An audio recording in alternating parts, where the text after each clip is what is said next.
একটার পর একটা মাজার ভাঙা হয়েছে, কবর থেকে তুলে নিয়ে লাশ পোড়ানো হয়েছে। আমরা দেখেছি দক্ষিণ পন্থা বা ডান পন্থা উগ্রবাদের উত্থান, কিন্তু আমার দেশের মাটি তো এমন ছিল না।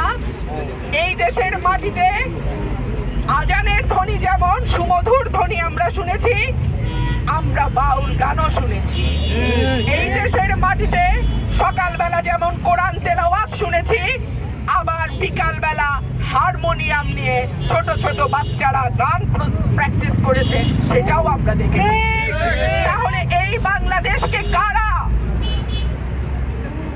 এই বাংলাদেশকে মৌলবাদের ভূমি বানাতে চায়?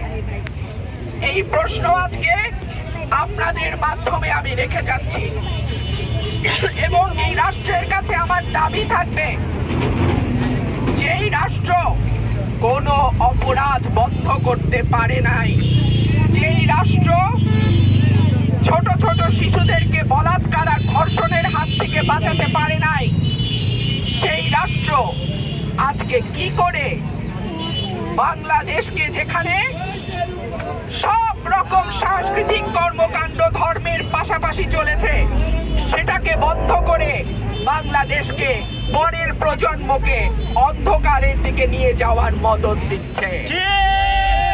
আমি বলে রাখি, তোমাকে বধিবে যে গোকুলে বাড়িছে সে। যাদেরকে আপনারা আজকে আশ্রয় প্রশ্রয় দিচ্ছেন, আপনাদের মদদে যারা আজকে গান বাজনা সাংস্কৃতিক কর্মকাণ্ড সব কিছুর উপরে শক্তভাবে প্রতিরোধ করে তোলার সাহস পাচ্ছে, একদিন তাদের হাতে কিন্তু আপনারা পরাজিত হবেন। আমি আশা রাখবো শুভ বুদ্ধির উদয় হবে, সামনের প্রজন্মকে আমরা যেন সাংস্কৃতিক কর্মকাণ্ড থেকে দূরে না রাখি। মানুষ এবং সৃষ্টিকুলের অন্য প্রাণীদের মধ্যে পার্থক্য হলো মানুষ চিন্তা করতে পারে, মানুষের সৃজনশীলতা আছে, মানুষ গান কবিতা লিখতে পারে, ভালোবাসে, তাদের মননশীল উৎকর্ষতা তারা তৈরি করতে পারে। এই রকম রাষ্ট্র আমরা আশা করি না, যেই রাষ্ট্র মানুষকে পেছনের দিকে নিয়ে যাবে, যেই রাষ্ট্র একটা অসাম্প্রদায়িক সকলের বাংলাদেশকে কোনো বিশেষ গোষ্ঠীর হাতে তুলে দেবার ষড়যন্ত্র করবে। আমি আপনাদের মাধ্যমে আজকে যারা এই মানববন্ধনে উপস্থিত হয়েছেন, আপনাদের সকলকে ধন্যবাদ জানাই।